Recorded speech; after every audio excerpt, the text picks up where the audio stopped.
Hi,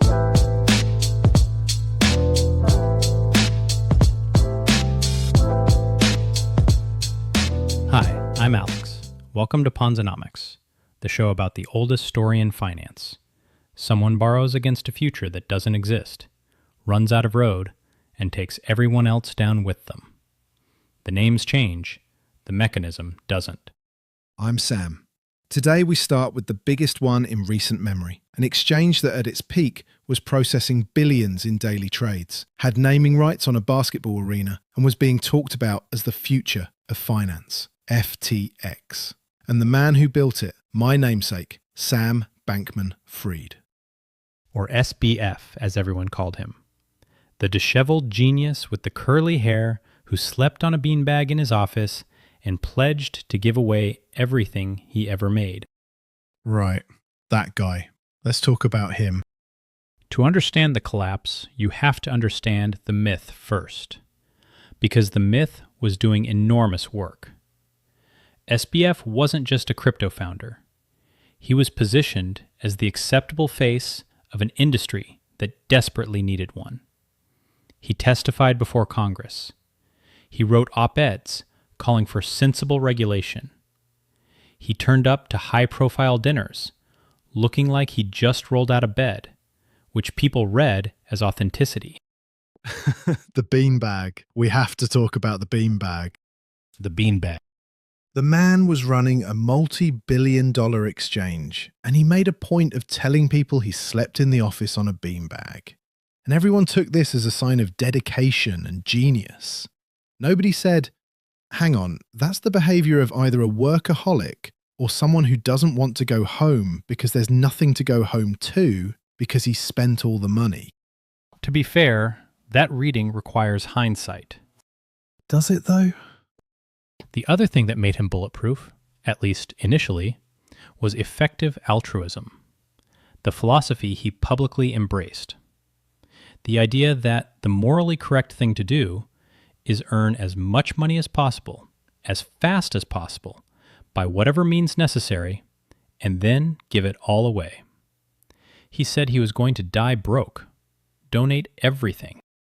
Which is a great philosophy if you actually intend to give the money away. It's also a great philosophy if you want ethical cover for doing things that would otherwise raise eyebrows. Yes, we're aggressive. Yes, we're ruthless. But it's all for the greater good. It's the most expensive get-out-of-jail-free card in history, which is ironic given where he ended up. He could probably use a real one of those now. His parents are both law professors at Stanford. His mother co-founded one of the most prominent Democratic fundraising organizations in the United States. These are facts. We'll leave them on the table and move on. Just sitting there, very comfortable on the table, not going anywhere. In the 2022 midterm elections, SBF was the second largest Democratic donor in the country, behind George Soros. Ryan Salame, his co-CEO, donated heavily to Republicans. So, both sides. Also, just a fact. Just sitting there. The table is getting quite full. So what was FTX? On the surface, a crypto derivatives exchange, one of the biggest in the world, founded in 2019, headquartered first in Hong Kong, then moving to the Bahamas. By 2021, it had a valuation of $18 billion. By early 2022, $32 billion. Sequoia Capital invested. The Ontario Teachers' Pension Fund put in $95 million. Serious institutional money was in the room. And what was it actually? It was a casino with a hole in the floor and a filing system that appears to have been held together with optimism. In the most literal sense, the books were managed in QuickBooks, the personal accounting software you use to invoice your plumber. $32 billion company. The exchange itself wasn't the only entity. Running alongside FTX was Alameda Research, a trading firm also founded by SBF. And this is where the story gets interesting. This is where the story gets criminal. Allegedly, at the time. He's since been convicted, so yes, criminal. Alameda was supposed to be a completely separate operation from FTX. In reality, Alameda had access to customer funds deposited on the FTX exchange. They were trading with them. Customer deposits that people believed were sitting safely in an account. Alameda was using them to make bets. And losing some of those bets. Losing a significant number of those bets. By the time everything collapsed, there was a gap of approximately $8 billion. The accounting records contained an entry described as a hidden exemption, a line that essentially existed to make the books balance while obscuring where the money had gone. $8 billion. Hidden in an accounting entry called hidden exemption. In fucking QuickBooks. In QuickBooks. I just want to sit with that for a moment. We should talk about Caroline Ellison, because she is central to this and she doesn't get enough attention. The CEO of Alameda Research. The CEO of Alameda Research. SBF's on and off girlfriend. Running the trading arm of this operation at a time when they had billions of dollars in positions. And she has become somewhat famous for a statement she made about risk management. Go on. She stated, in a context that was professional rather than casual, that Alameda didn't use stop losses. No stop losses. Correct. For anyone who doesn't know, a stop loss is one of the most basic risk management tools in trading. It's an automatic instruction to close a position if losses reach a certain level. It limits how much you can lose on any single trade. It's essentially the financial equivalent of a circuit breaker. Professional trading firms use them, banks use them. Retail traders with £200 in a Binance account use them. Alameda Research, managing a portfolio in the billions, did not. Because why would you need a stop loss when you have access to an unlimited pool of customer deposits to absorb your losses? That's the cynical reading. Is there another reading? No, not really. She cooperated with prosecutors and received a significantly reduced sentence.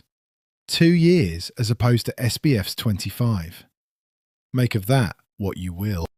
So we have a structurally insolvent exchange.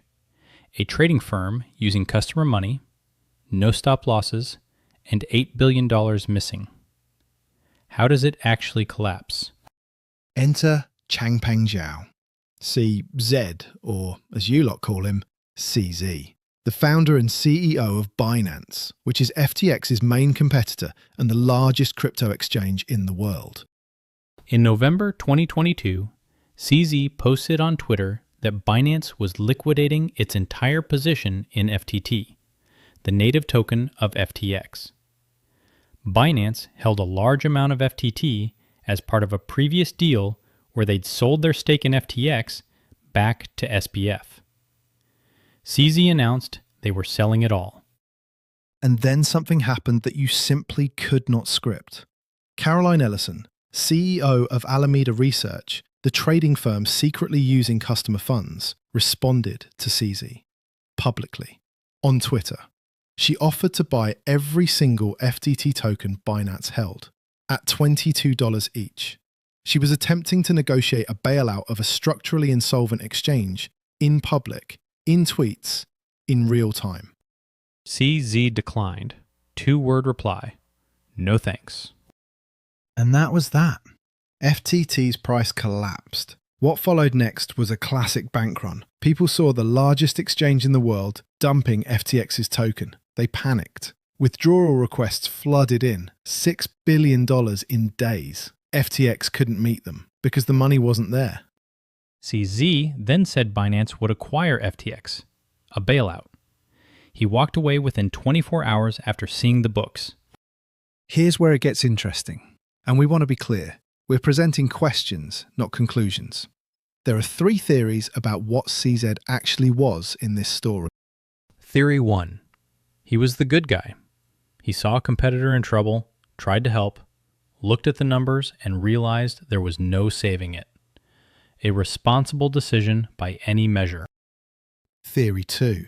He knew exactly what he was doing. FTX was his biggest competitor. Tweeting about dumping FTT was a torpedo. He fired it, watched FTX sink, and wrapped it in the language of responsible business.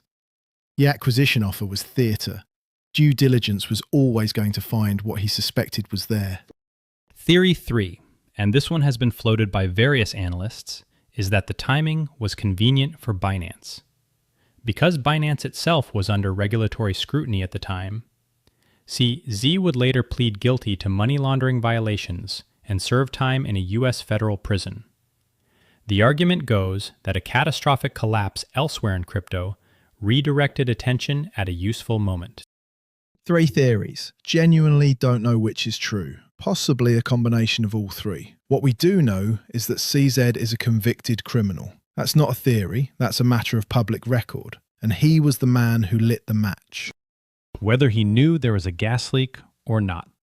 Sure, whether he knew there was a gas leak. Within a week of the Twitter post, FTX had filed for bankruptcy. $32 billion valuation. Gone. SBF resigned as CEO. John Ray, the restructuring expert who was brought in to clean up Enron, took over. And he said in a legal filing that in 40 years of doing this, he had never seen such a complete failure of corporate controls. This is a man who oversaw Enron's aftermath saying that. He specifically noted the absence of basic financial records, the use of personal email for company communications, and the fact that nobody could account for where significant sums of money were. He was arrested in the Bahamas in December 2022, extradited to the United States. The trial began in October 2023. His defense, broadly, was that he hadn't committed fraud. He'd made mistakes. That the accounting was chaotic, but not criminal. That he genuinely believed FTX was solvent, and that the situation was recoverable. The jury disagreed. On all 7 counts. Funny that. He was sentenced to 25 years in federal prison. One of the largest financial fraud sentences in American history. He was 31 years old when he was sentenced. He'll be in his mid-50s when he gets out, if he serves the full term. His parents were in the courtroom. Both Stanford law professors. Also, just a fact. Here's what I keep coming back to. How did this last as long as it did? Sequoia Capital, the Ontario Teachers' Pension Fund, some of the most sophisticated institutional investors in the world, put serious money into this. How? A few things. 1. Crypto had an aura at the time. The number had only gone up for long enough that skepticism felt like missing out. The crypto community had a phrase for anyone who questioned it. Have fun staying poor. That was the standard response to doubt. 2. SBF was unusually good at presenting as legitimate. The regulatory engagement, the altruism, the boring clothes. 3. And this is the uncomfortable one. Nobody wanted to look too hard. When returns are good, due diligence gets lazy. Sequoia famously published a hagiographic profile of SBF on their website, called him a legend, a visionary. This was months before the collapse. The morning after FTX filed for bankruptcy, they formally recorded the investment as worth 0. Gone. Every dollar. Overnight. And then quietly took the article down from their website. After writing it down to 0, yes. The broader damage was significant. An estimated 1 million creditors. Customer funds lost in the billions. The bankruptcy proceedings are still ongoing. Some creditors are expected to recover amounts. The estate has clawed back assets. But many won't see full recovery. And the people who got hurt weren't hedge funds mostly. They were retail investors who trusted a platform that presented itself as safe. That's the thing that doesn't change regardless of which theory you believe about CZ, or what you think about SBF's actual intent. The people holding the bag at the end are always the same people. So, what did we learn? That genius and fraud can look identical from the outside, until they don't. That institutional credibility is borrowed, not earned. Sequoia's name on a cap table doesn't mean Sequoia did the work. That effective altruism is an extraordinary moral framework, and also, apparently, an extraordinary cover story. And that when someone tells you their accounting is in QuickBooks, and they sleep on a beanbag, and they're definitely going to give away all the money, maybe, just maybe, ask a follow-up question. The whole time, the congressional testimony, the NBA arena, the magazine covers, the whole time there was nothing behind it. The customer funds were gone. The books were fiction. The visionary genius was running a fraud. But he really believed it would work out. They always do. That's Ponzinomics. Next episode, we go back to 2001, Texas. A company called Enron that invented an entirely new way of accounting for money it didn't have yet, and convinced the world's smartest auditors to sign off on it, until they couldn't anymore. This time it's different, right? It never is.